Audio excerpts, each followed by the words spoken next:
You so much for joining us today for our webinar on data-driven insights on kin placements and kin stability.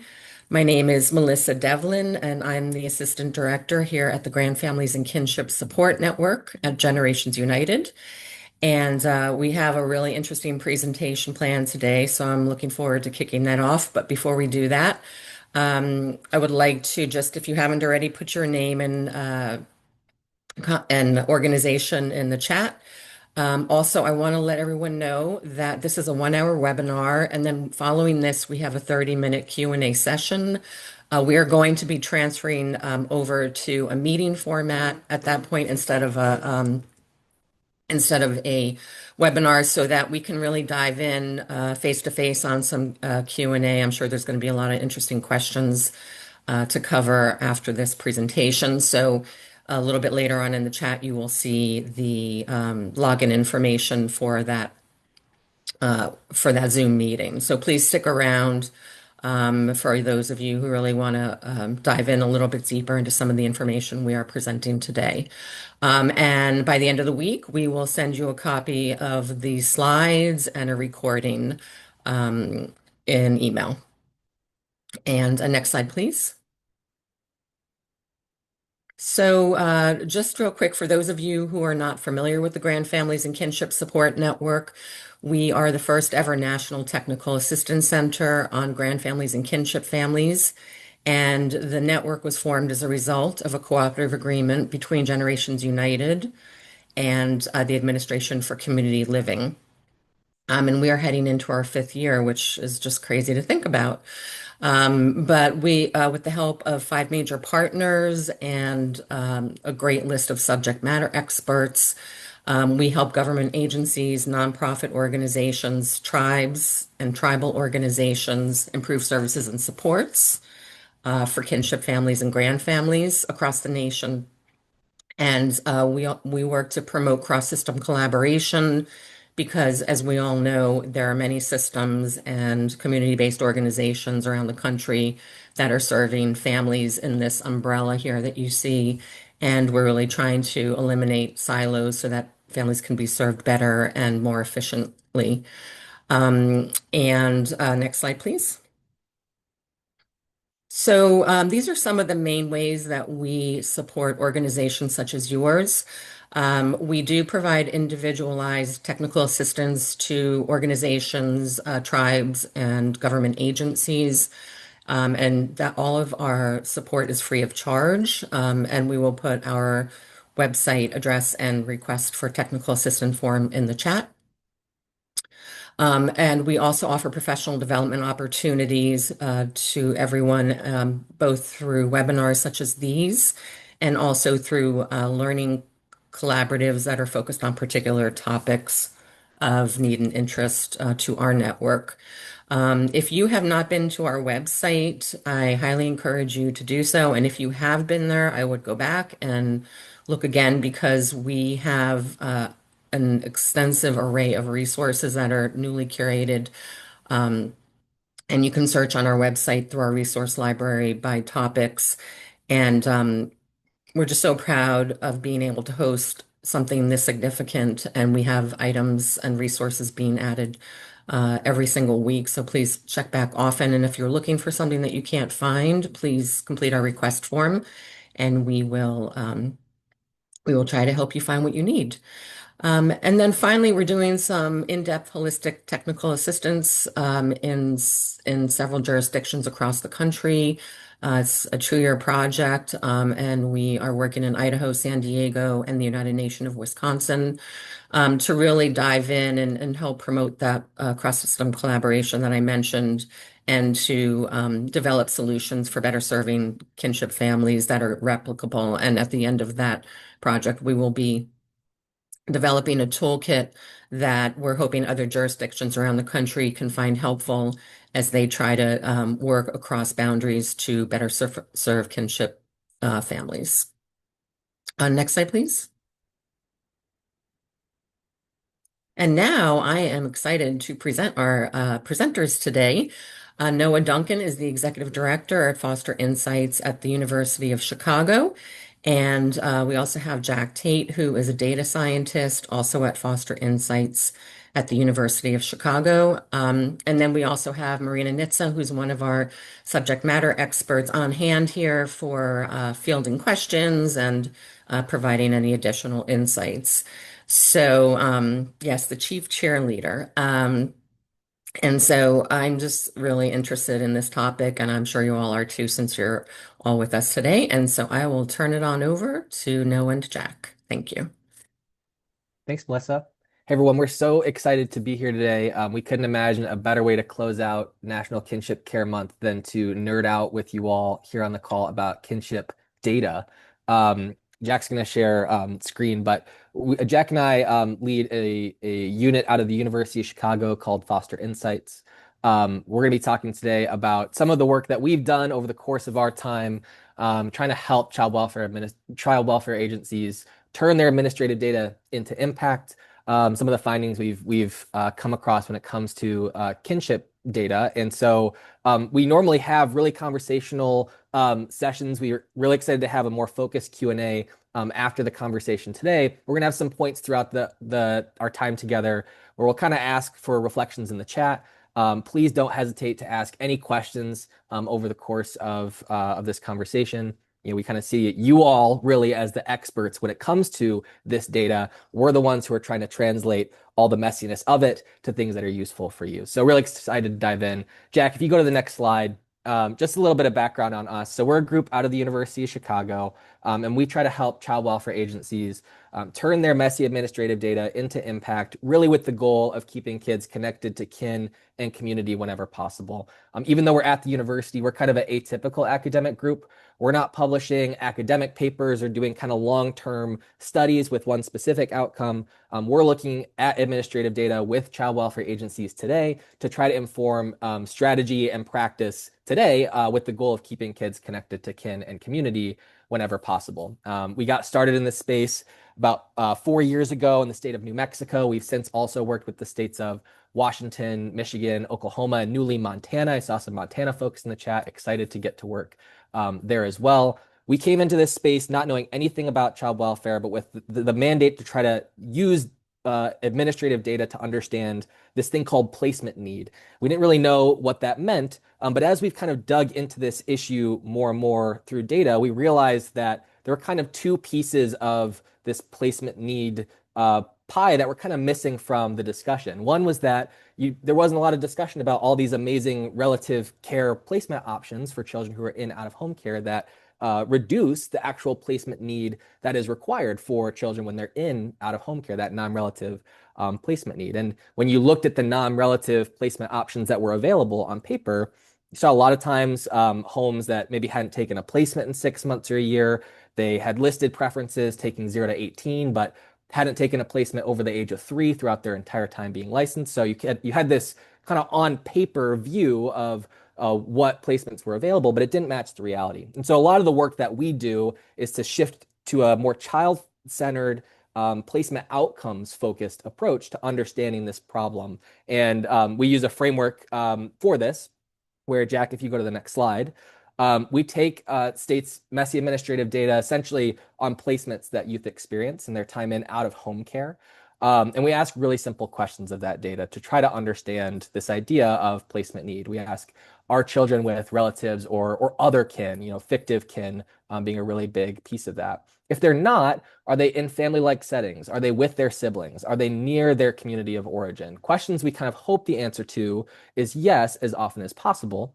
And when the answer is no, and if you flip to the next slide, Jack, we call this an adverse placement. This is sort of our framework for trying to understand where children are not connected to either kin or community. And the work that we do is to kind of use this framework as sort of a composite of what it means to be with kin or community. We try to help states put this into a metric they can really easily understand to track, what share of their out-of-home care, their children in out-of-home care are in one of these adverse placement settings. And we break it down in all sorts of ways. We realize there's a lot of kind of nuance within each of these categories, but we think it's a really helpful framework for a couple of reasons. One is that placement not with relatives, placement with relatives has all these benefits. We're going to get into that all today. But when you don't place with relatives or with kin, It's not that the alternative is placing kids, with their siblings or in their communities of origin. We're really strapped for that non-relative capacity. And so when we don't place with a relative, typically that means that there's an additional component of displacement from community, whether that's now you're placed 2 counties away or you're separated from your siblings. And so we think this framework's really helpful for not only thinking about, all the benefits of placing with kin, but the real costs and challenges when kinship options aren't utilized. And if you go to the next slide, Jack, and you can actually just click through two here. As we dive into this work with states to try to understand kind of each component of that adverse placement framework, what's happening, what are some strategies we can think about to reduce the number of children who are in these adverse placements. And so as part of that, we're diving into this bucket of kinship placement and through the lens of this administrative data. And as we dive deeper, we just keep uncovering more and more benefits of kin. And we wanted to take that information and just sort of distill it into a presentation for you all today. If you're, a person who's trying to communicate the benefits of kinship placement or get new frameworks for thinking about how to evaluate, how well kinship placement is going in your particular agency, give you some really simple things that you can take today that are rooted in data. You're going to see a lot of charts, but hopefully simple and easy to understand so that you can take it and try to run with it, even tomorrow. So some of the benefits we're going to talk about today for kinship, really around that stability piece. Jack's going to talk a lot about placement stability for kinship placements. We think about connection in terms of placement with siblings, closeness to community, and then this capacity piece. Every kinship placement utilized reduces the need for a non-kinship placement. And so there's really just a lot of benefits to kin placement. We wanted to take you through all of that data today and really just nerd out. And as I mentioned, there are going to be a couple of points for questions. And we really want you to leave questions in the chat as you have them, but we're really excited to get deeper into the nuance of all of this in our Q&A after the session. So definitely make sure you join that. But with that, Jack, if you want to advance to the next slide, these are some of the things that we think about in terms of the benefits we're uncovering with kinship placement. But we wanted to give a chance here to uncover some of your own assumptions or hypotheses when it comes to, what kinship placements are, what things do they affect, what do you typically think of them when you think of a kinship placement? What are the things that you might think to see if you were to look at data around kinship placements? As we go through these conversations with our state partners, we're uncovering more and more hypotheses every day, but just kind of leaving a second here for folks to reflect. There are any assumptions that you are going into this presentation with around kinship data? And so I'll turn it over to you, Jack, to continue the presentation from here. Thanks, Noah. Hi, everyone. It's amazing to be here. Thank you so much to Melissa and Ro for having Noah and I here. Really happy to present to you all and excited to get into some of the data that we see around kin placements. Before we kind of flip over to the sides, please keep putting in the chat, any kind of prevailing thoughts that you have on kin placements as you come to this presentation, good, bad, or otherwise. We're, as Noah said, we're not experts in this space. You all are the experts. We're here kind of trying to make sense of some of the messy contextual data that's out there, but we're trying to learn just as much as we're trying to share knowledge here. So please keep leaving things in the chat. We'd love to talk about them in a lot more detail after this in the Q&A session. And they also might spark something for us to look into in future, maybe whether to this group or to others down the line. It might turn into something else that we can investigate in data and see if we can back up in all of the administrative data that we see. Like Noah said, we are going to talk about a lot of the benefits of kin placement throughout this presentation. And just before we get into it, I'm going to very quickly kind of do the eat our vegetables thing at the start of this presentation and just very quickly go through a couple of rough definitions that we use when we talk about kin placements and a couple of the other things we will mention throughout this conversation. So the first is just, what is a kin placement? And, when we talk about kin placements, we try to take the most expansive view of kin as possible. So that includes both relative and non-relative kin, as Noah mentioned. Relatives do tend to, make up the biggest proportion of that, and grand families in particular make up a really big chunk of those relative kin placements. But that also does include, those non-relative kin, whether it's a family friend, teacher from a school, baseball coach, all things like that. Kind of any family member, extended family member, or non-relative that's kind of close to the child. The only thing that we don't include in that is placements with birth parents. That would be kind of considered more like trial reunification or a slightly different bucket of placements there. The second and final thing, I promise this definition section isn't going to be very long, that we're just going to mention a few times throughout this presentation is something called non-family-like placements. And what we mean when we talk about non-family-like placements isn't placements with non-relative, like those non-relative foster homes. That's its own category for us. When we talk about non-family-like placements, we mean kind of institutional placements. So whether that's group homes, it could be things like crisis recovery centers, it could be things like being in a hospital or detention, kind of anything that isn't either a kin placement or a non-relative foster home. So anything that kind of doesn't fall into that bucket, we're going to term what we call non-family-like placements. And I'll keep referring back to that when it comes up in a few slides' time. So hopefully we have some assumptions, kind of prevailing thoughts about kin placement in the chat. We're going to start by going through some of the benefits of kin placement that Noah outlined just a couple of slides beforehand. And the first of those is going to be the stability of kin placements. So we found, through looking at this data in a number of states, that kin placements tend to be by far and away the most stable type of placement. And the way that we visualize that is using a chart that looks something like this.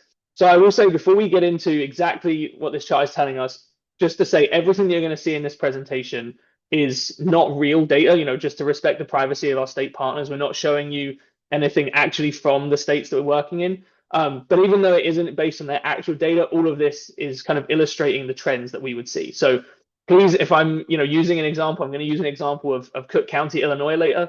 Please don't think I'm actually saying this is exactly what Illinois data looks like. But it's just an example to kind of show the trends that we tend to see. So think of this as not real, but it is illustrative of what we actually see. So with that out of the way, what we're actually looking at here in this graph is on the x-axis going across the bottom here, we have the length of time of the placement, days looking from day 0 up to, this chart goes up to 1 year, 365 days. And then on the y-axis going up, we have the percentage of those placements that have disrupted by that length of time in the placement. And we break this down into our categories. So kin, we have those non-relative foster homes, and then we have this non-family-like bucket, which again is things like hospital stays or detention, crisis resource centers, group homes, things like that. And what you can see from this chart is that kin placements tend to be by far and away the most stable placement types. These non-family-like placements are maybe a slightly different bucket. Maybe it's a good thing that children are disrupted these placements. So we're really focused on comparing between these kin and the non-relative foster home placements.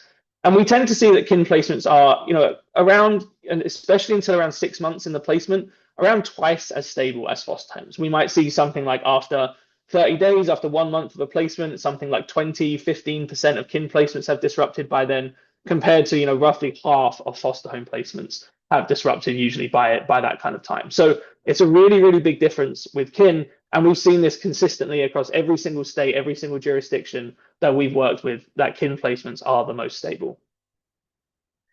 And that's not only great, obviously, we know that placement stability is great for children in care. It's less disruption and already, very disruptive point in their lives.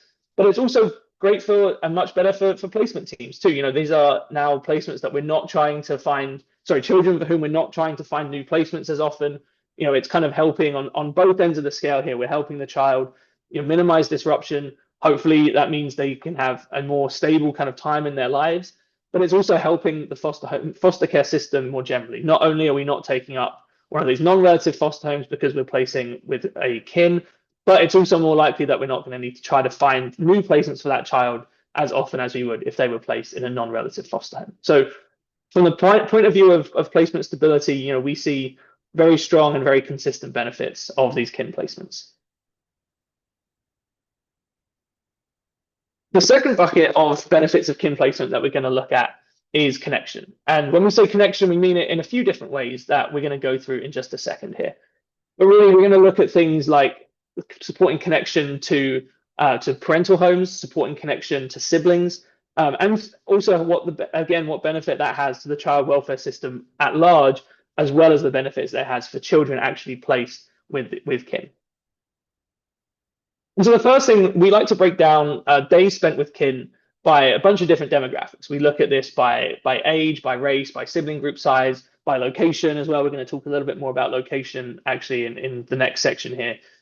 But one of the main things that we take away when we look and break down these kin placement rates by these different demographics is that we consistently see large sibling groups spend a large amount of time in care with kin. Now, this has always been a little bit of a mystery to us as to why. And I would invite anyone in the chat that has experience of seeing something like this, or experience trying to place large sibling groups with kin or with non-relative foster homes, would definitely invite you to share your experiences of like why we might be seeing this. But we have seen it consistently across states. These large sibling groups of kind of 4 or 5 or more siblings tend to spend the most time with kin. And this is great for a number of reasons. Again, obviously, because we've just seen that kin placements are more stable, hopefully really good for those large sibling groups and their stability through care. We're also obviously just supporting connection in terms of keeping siblings together here. It's really, really great to see so many large sibling groups being placed with kin. In most cases, they're placed with the same kin. And so we're supporting that connection, supporting those siblings staying together. But we also know that these large sibling groups are oftentimes the hardest to find placements for in those non-relative foster homes. And so by having these high rates of kin placement for these large sibling groups, again, we're kind of not only having a lot of benefits for the children in these sibling groups, but also, helping to reduce the capacity constraints of the general kind of non-relative foster homes that are available in any given area.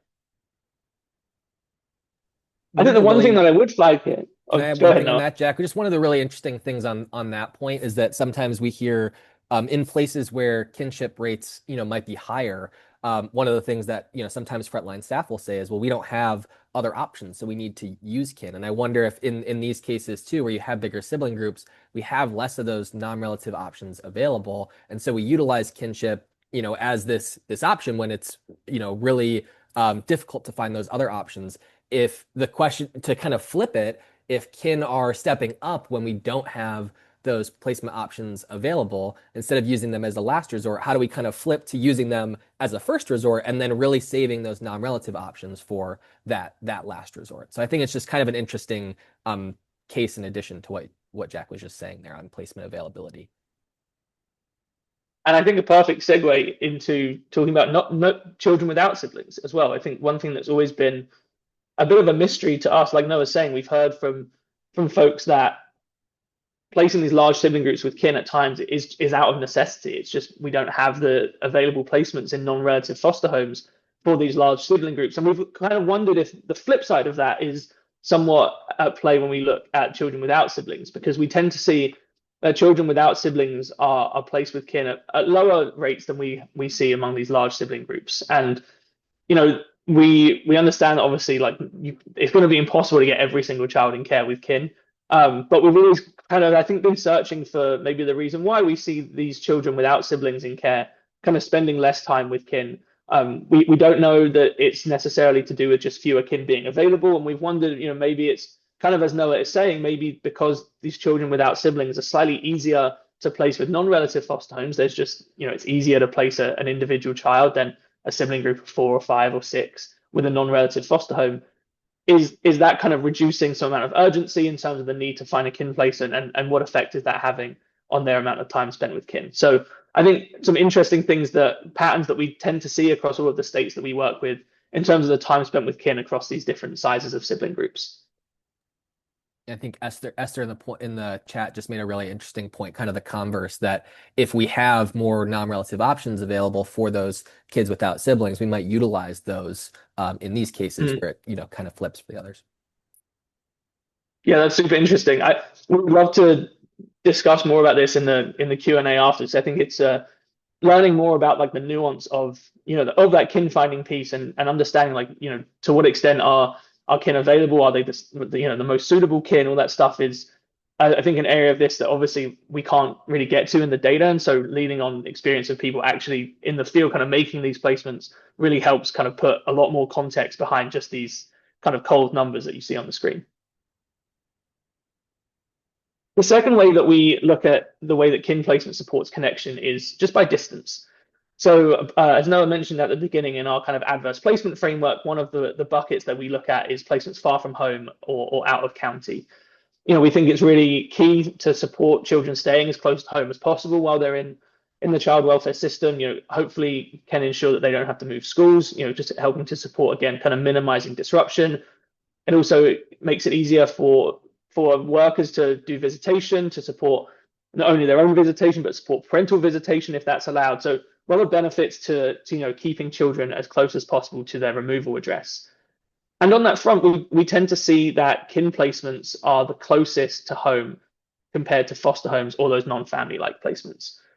Something that we often hear when we start working with the state and we start looking at kin placements is, in a lot of cases, is kin placements end up being very far away because we can't control where relatives are. We're not kind of picking and choosing necessarily based on that. We're just picking, the kin that maybe knows the child the best, has the most suitable home.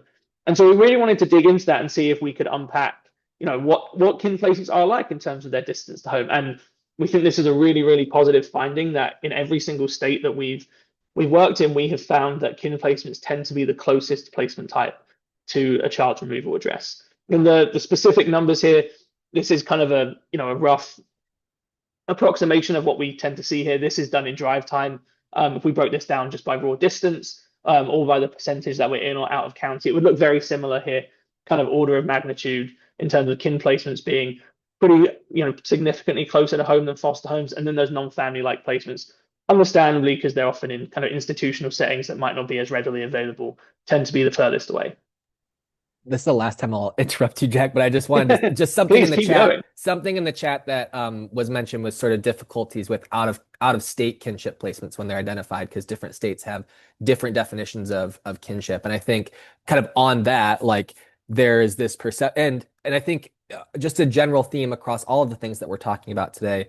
There are those instances where we have an out of state placement identified, and so there are those kinship options that get identified that are much farther away. What this data and what we have found is that on base across the entirety of those kinship placements, they tend to be a lot closer. But of course, there are always those cases that you can think about in your head where it is farther away. So I think just as we're talking through this today, we recognize all of that kind of nuance that goes into this. But what we're trying to say is those exist, and on the broader broader slate, kinship placements are a lot closer.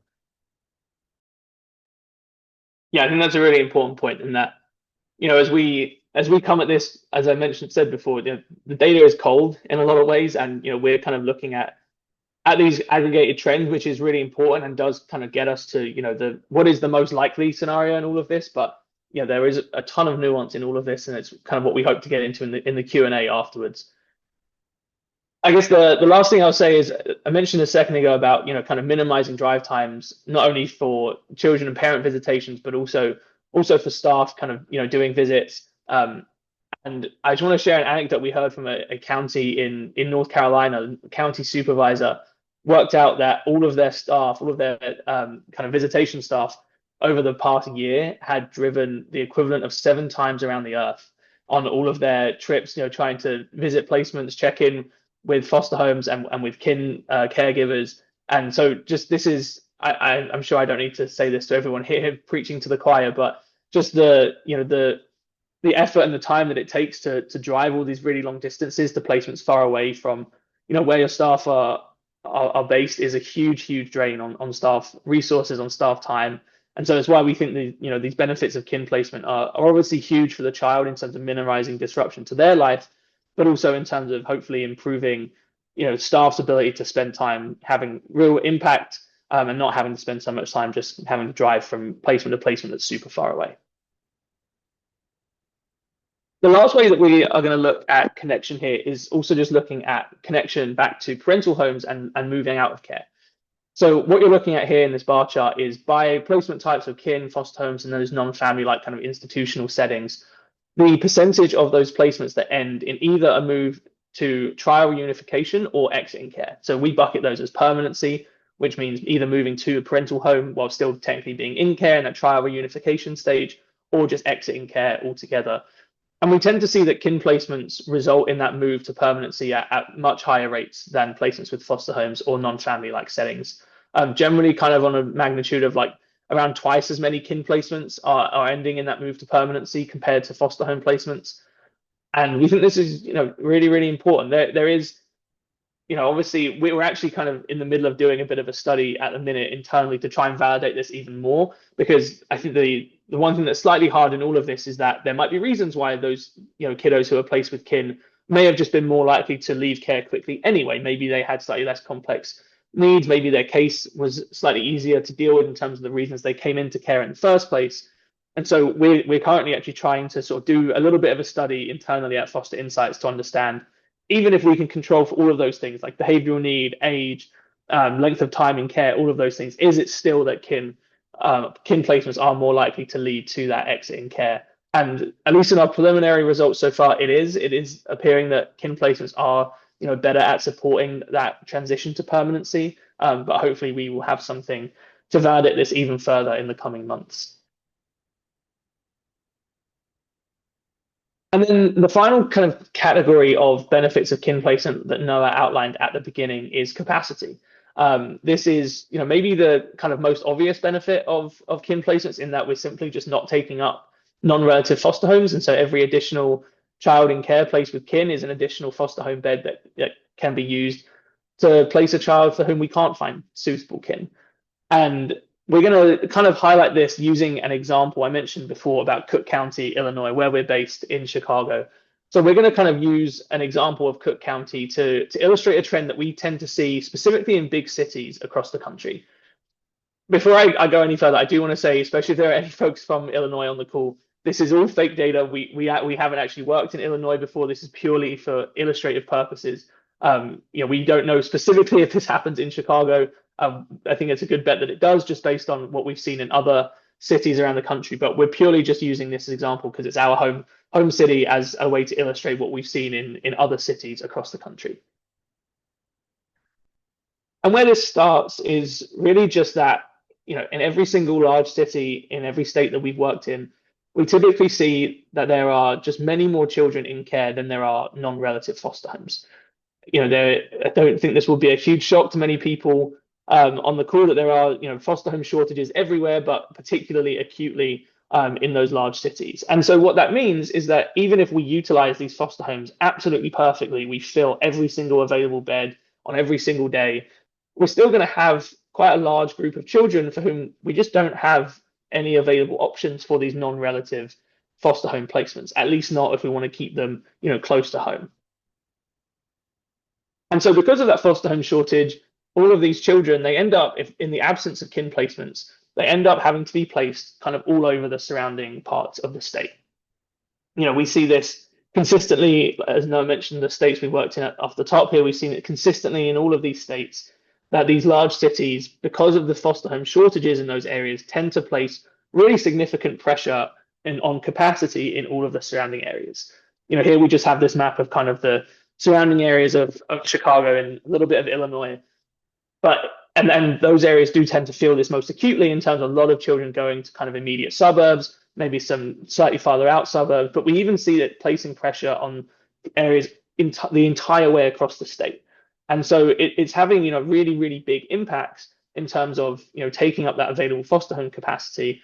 It's not only not ideal, obviously, for those children from, in this example, Chicago, being placed, pretty far out in, a different area of Illinois that is, creating a little bit more disruption in their life at this time, but it's also then taking up, non-relative foster home bed options for children from these areas where they're being placed. If you're from Chicago and you get placed down here in Peoria, then that's now one fewer bed that someone from Peoria can actually access if they can't, if we don't have a kin placement for that child.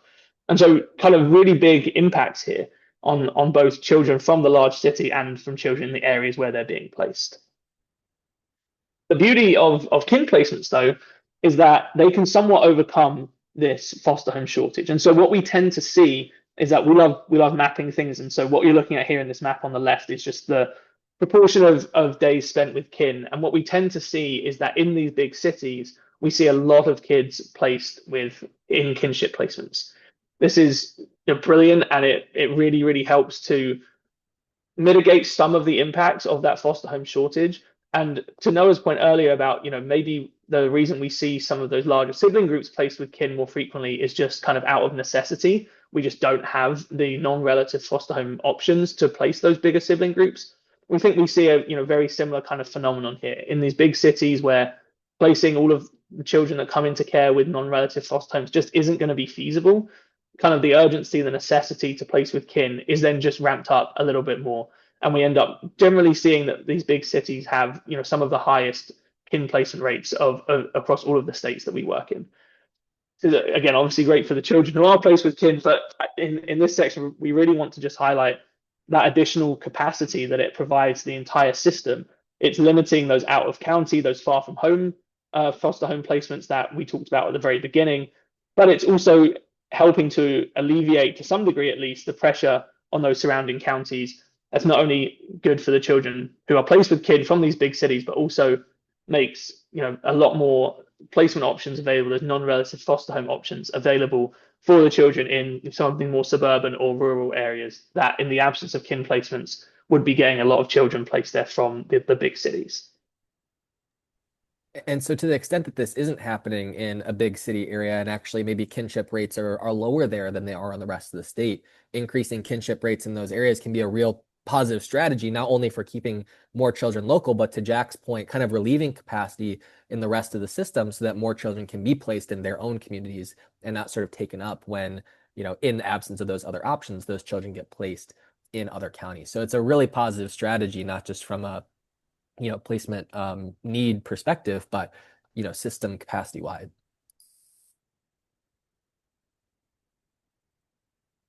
And so just to kind of sum up everything that we've talked about so far, we've looked at a ton of benefits both for children that kin placements provide and a ton of benefits that kin placements provide for child welfare systems more generally as well. I won't go through all of these one by one, so we've already talked about this quite a bit, and I really want to get to hearing from all of you. So we would love to know, we asked a little bit about some of your assumptions, maybe your hypotheses, kind of prevailing thoughts on kin placements. We'd now love to know, does everything that we showed, does this data kind of line up with your experience? Is there anything here that's surprising to you? Is there anything that's kind of reaffirming things that you anecdotally already knew, or is backing up data that you've already seen in your own jurisdiction? We really want to hear from you all to try to understand, does this data kind of align with what you expected and your own experiences? I will be silent for maybe 20 seconds and then I'll move on. Hopefully we can get a bunch of thoughts in the chat. Jack, there were some interesting while folks are putting stuff in the chat, there were some interesting questions just on your permanency slides about like reunification specifically as an option versus other potential permanency out, like when a child exits care, is that for adoption or some of those other things? So I think something we could consider moving forward is showing that breakdown for reunification versus adoption. I think when we have looked at the data, kin do a fair amount of adoption and guardianship as well. So I think that the trends are going to be reflective of that, but I think that was just kind of interesting nuance folks were pointing out. And I think there was maybe something else. I don't know if you have any initial thoughts. Oh, the other thing was the time to permanency in those cases, kind of that component of we're showing moves to permanency, but how long is that taking? Is that happening in the first year, second year, so on and so forth? Again, we know as children spend more time in care, especially at like that 2-year mark, the permanency outcome shifts from reunification to adoption. And so kin as this option, not just to for greater permanency, but potentially, more timely permanency. So just trying to reflect a couple things in the chat. There's more stuff coming in. Yeah, these are awesome points to bring up. I think just firstly on kind of the exact pathway to permanency, it's something that we should definitely look into, Noah, kind of after this.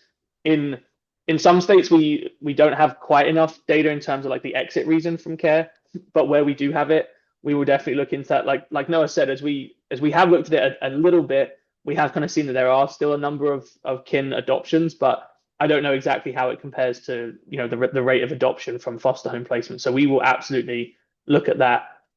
And then on the second part, I think it's a really interesting and salient point in terms of the time to permanency. In many ways, that is kind of the number one thing here.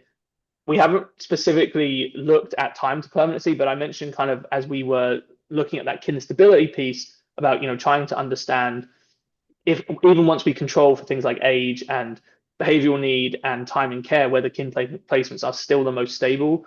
We're going to do the same thing when it comes to like transition to permanency. I think it's a really interesting question whether some of the stability that we see in kin, it could in some way be kind of delaying that exit from care. We haven't seen any evidence to suggest that, but it's definitely something that we should validate, and hopefully we'll be able to come back to you all with really continued good news for kin placement on that front as well.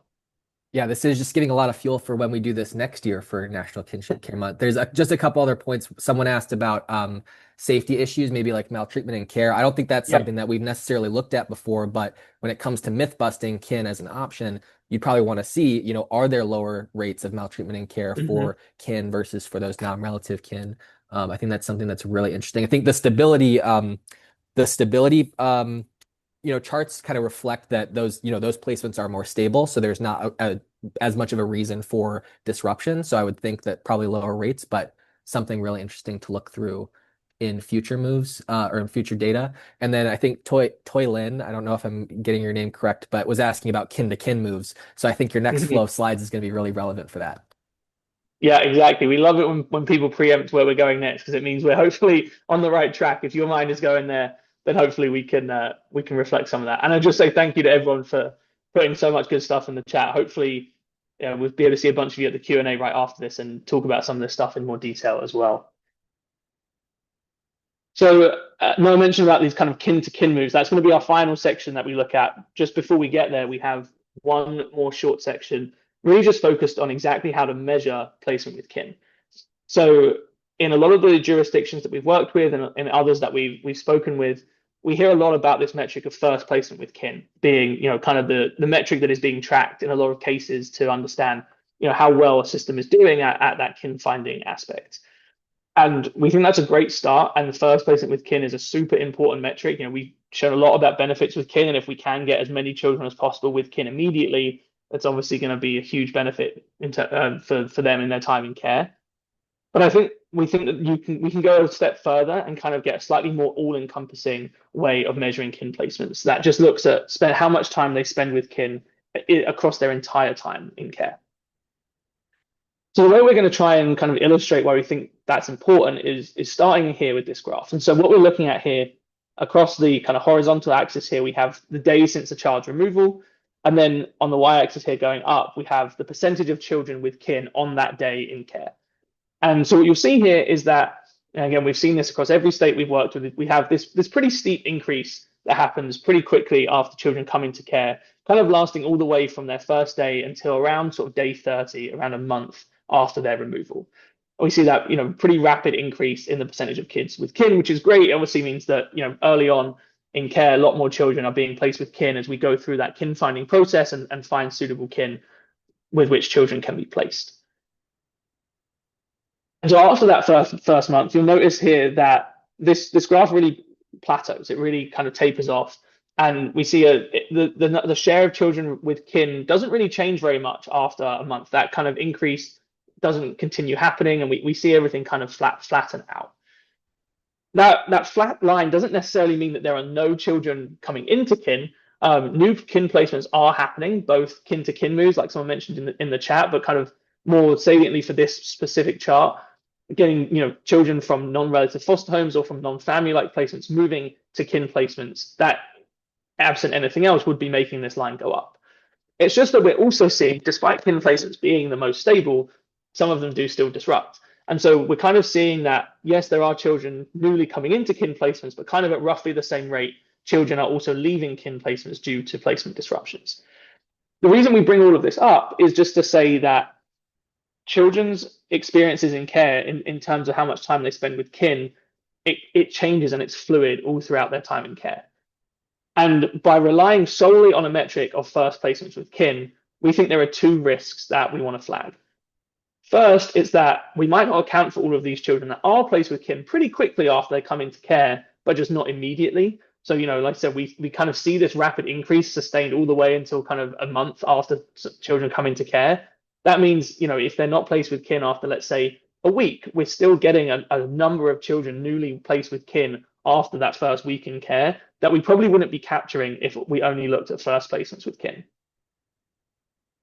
And then secondly, we talked about, as this line kind of plateaus, we're seeing some children leaving kin placements. And as much as first placements with kin is a great goal, and we think we should absolutely be striving for that, if that is all that we're focused on, we might also miss some children who are placed with kin very, very quickly when they come into care, but then move out of kin because their placement disrupts and then don't make it back there. And so we just think that looking at just at first placements with kin can miss a little bit of this nuance. And that's why when we tend to look at measuring kin placements, we try to look at just total number of days spent with kin, just because we think it's a slightly kind of more all-encompassing measure of a child's experience in care in terms of how much time they spend with kin. And the reason why we talk about this is that metrics are important because they don't only just let us know what's going to be on a report, but they also can influence behavior. And so we think that it's good to track kin placement at all stages of a child's time in care. One, we think it helps to identify the best first kin placement, so that placement sticks. Ultimately, we want these kin placements to be really stable. Two, we want to incentivize continuous kin engagement. If all of the focus and all of the tracking is just on that first placement with kin element, as great as that is, it may also mean that agencies are diverting some resources away from that ongoing kin finding piece more towards just that initial kin finding. And despite how important that is, if that initial kin placement disrupts and now we don't have as many resources going towards that ongoing kin finding, maybe it's going to be harder for us to keep that child with kin throughout their time in care. And so this is how metrics really do kind of influence the way that we all behave and kind of changes the incentives that agencies and workers are working with. And then lastly, we just think that it's important to be tracking that stability of all kin placements, even after that placement is made. It's why we don't just look at the proportion of children that have ever had a kin placement, for example. We think that has kind of similar risks here in that we're not kind of taking into account that stability piece and the amount of time actually spent with kin. We see at the very beginning that yes, kin placements do tend to be the most stable, but it's not the case that none of them disrupt. As great as kin placements are, some of them do disrupt, and we want to have a metric that can help us kind of track that over time. And so one last thing with kind of leaving some reflections in the chat, I'm going to move on pretty quickly just to make sure we can get to this last section here. But specifically, with ongoing kin finding, this is an area where I think Noah and I have identified maybe there is scope to improve ongoing kin finding. We're going to look at an example of that just in a second, and that's kind of kin to kin moves, like someone mentioned in the chat earlier. So just, what are the challenges with ongoing kin finding? We know that it's a very different set of circumstances once a child has been in care for a long time, maybe a few months, maybe as much as a year or two in care. We know that that challenge of finding kin at that stage is very different than what it is when they come into care. And so we'd just love to hear any experiences with kind of the challenges of ongoing kin finding. And then secondly, to what extent does kin finding happen when a child is already placed with kin? I think it's really, really difficult to, divert resources away from maybe kin finding for folks who aren't already placed with kin towards those who are placed with kin already. We'd just love to hear a little bit more so we can understand a bit more about how ongoing kin finding really works when a child is already placed with kin somewhere else. So please keep those coming in the chat. Like I said, I'm not going to spend too much time kind of waiting here. I just really want to make sure we get to our last section here before we end. And so we're going to talk a little bit about moves out of kin. And so hopefully, I can't remember the person's name in the chat who asked about kin to kin placements, but hopefully we'll answer a little bit of that question here. We're going to look at kind of what happens when a kin placement does end. We, again, have talked a lot about stability, that kin placements are the most stable, but some of them do disrupt. And when that happens, where do they go? And so we've found across every state that we've worked with, around half of kin placements, when they disrupt, they end up moving to another kin placement. So hopefully a direct answer to that question in the chat, we kind of see around half the time a child moves from one kin placement to another. And obviously, as much as we want the initial kin placement to be stable, this is the best outcome we can hope for once it disrupts that someone is going to kin. And I should say before I go any further, when we talk about disruptions, in this sense, we're only talking about disruptions that don't lead to exit in care. So that bucket has kind of already been taken out here. Then on those remaining 50% of placements that don't move to a kin, we generally see around kind of 2/3 end up going to, oh, sorry, 1/3 go to foster homes, around 35% we have in here. And then the remainder, very kind of small, but not completely insignificant share, go to those non-family like kind of institutional placements. And when we look at that, this is a really helpful way of visualizing, where children end up when they leave a kin placement. But someone going directly to another kin placement or to a foster home placement or to a non-family like placement is useful, but it doesn't tell us entirely about that child's pathway through care. And so we've been really eager to try to understand for these children who are in a kin placement that disrupts, what was their pathway through care? Do they have many, many kin placements before they move from, say, kin to foster home? Or have they just had one kin placement and then they leave kin and they never have another? We probably look at that very differently in terms of what it says about that ongoing kin finding piece, about the amount of kin to kin moves that we're seeing. And so we try to break all of this down. And so just to try to visualize this, we're going to kind of show 3 example pathways through care and how we might think differently about each one. So the first, child number 1 here had 4 different kin placements before moving to a foster home. I think we would look at a pathway through care like this and say we likely exhausted all of those kin options before that move to a foster home.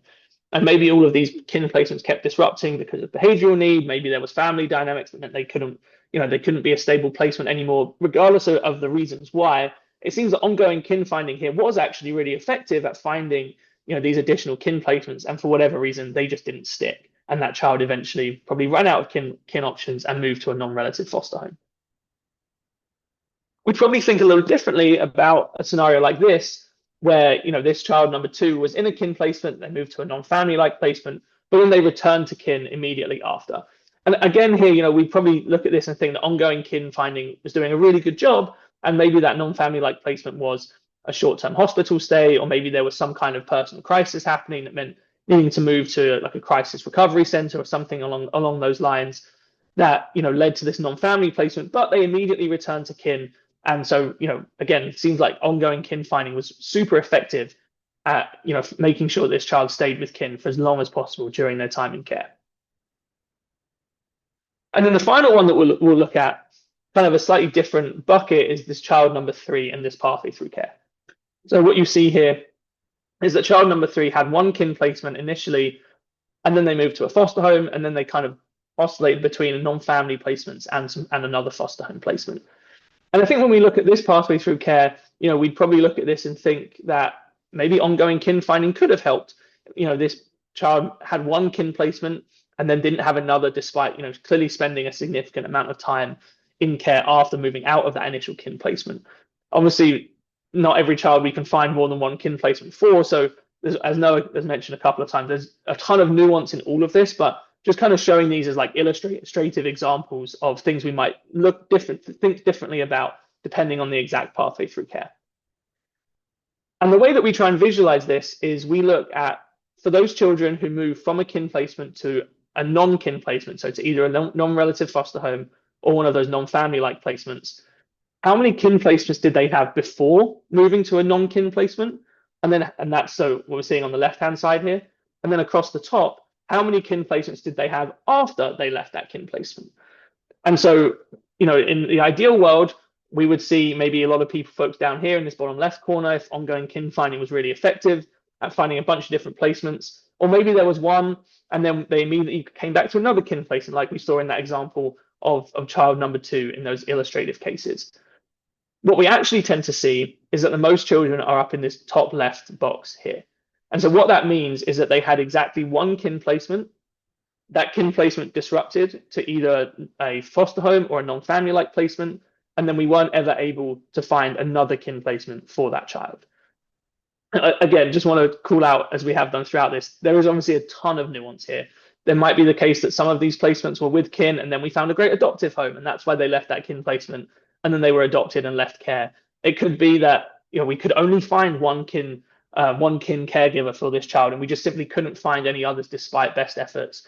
We know that there is a ton of nuance here, but I think this has just been a helpful way for us to illustrate along with our state partners, where ongoing kin finding might be able to help, in that we do see that when children move from a kin to a non-kin placement, generally they have only had one kin placement and they won't have another one again.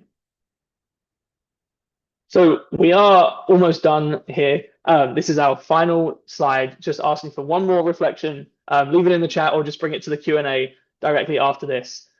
We'd just love to hear, Noah and I, we kind of describe ourselves as data wonks. We love digging down into this data as much as possible. We love trying to answer questions that, practitioners have in the field that they're experiencing. And sorry if you can hear my dog drinking in the background, by the way. Hopefully that's not coming through on my microphone. So we would just love to know, what other data specific questions do you have? Are there things either anecdotally or that you've seen in your own data that you would love us to investigate? We might be able to help not only answer your own questions, but maybe share with others in the field as well. And then secondly, what are the limitations of your data? Are there things that you really want to be able to know whether in terms of like getting some data about it, but you just can't, either because you don't have access to the data or capacity constraints? We would love to help try and investigate some of these things on your behalf.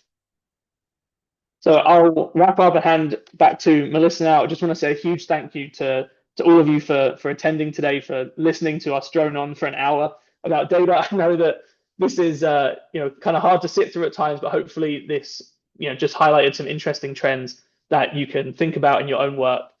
You can contact Noah and I for these emails here. I think you'll all get these slides over email from Melissa after this, and hopefully we'll see as many of you as possible at the Q&A. Thank you both so much. Oh my gosh, I loved all the engagement in the chat and just trying to keep up on all that. That has really been wonderful. Thank you very much. So my colleague, Mari, is going to be putting in the chat right now the link to move on over to a Zoom meeting so that we can meet more face to face and have a more intimate conversation around some of this. There's obviously a lot of experiences you all have to share too. So please join us over there. We have one more day left to celebrate National Kinship Care Month. However, we should be celebrating it every day of the year. So just because September's almost over doesn't mean we can't continue to celebrate National Kinship Care Month. And the Grant Families and Kinship Support Network has developed a toolkit that everyone has been using this month. We love it, to really highlight why kinship care is so important and the impact all of our work is making on these families. So the content in our toolkit can be used all year round. So there's a link there at the bottom, but you also get the slides, and I think we'll maybe try and get that into our chat as well. So please, if you haven't already, download that, save it. You can always go back to it for social media posts, newsletter ideas, et cetera, et cetera.